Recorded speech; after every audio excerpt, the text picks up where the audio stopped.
Écoute bien ceci. Dieu a appelé Moïse pour faire sortir le peuple d'Égypte.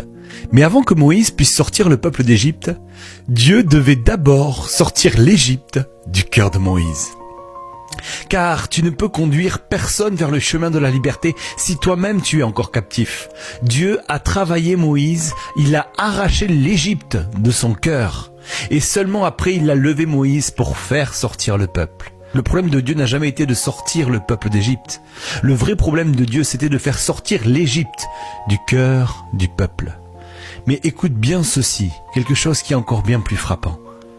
C'est que pour faire sortir le peuple d'Égypte, Dieu va utiliser les 10 plaies.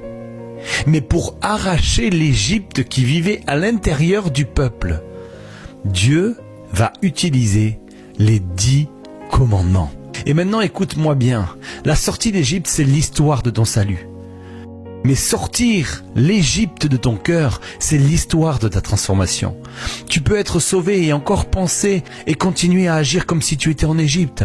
Mais voici la bonne nouvelle, ce que les plaies n'ont jamais pu guérir, la parole de Dieu peut le renouveler. Peu importe les blessures que tu as subies, peu importe les chaînes qui t'ont façonné, peu importe l'esclavage émotionnel, spirituel ou mental dans lequel tu étais, Dieu est capable de renouveler tes pensées par sa parole. Le peuple hébreu est sorti d'Égypte en une nuit, mais il a fallu 40 ans pour sortir l'Égypte de leur façon de penser. La délivrance est instantanée, mais le renouvellement est un processus. Parce que ce n'est pas seulement ton lieu qui doit changer, c'est ton intérieur. Ce n'est pas seulement ta position qui doit changer, c'est ta perception. Ce n'est pas seulement ton extérieur qui doit être libéré, mais c'est ton mental qui doit être guéri. Tu ne peux pas changer de saison si tu ne changes pas de pensée. Tu finiras par reproduire l'Égypte partout où tu iras.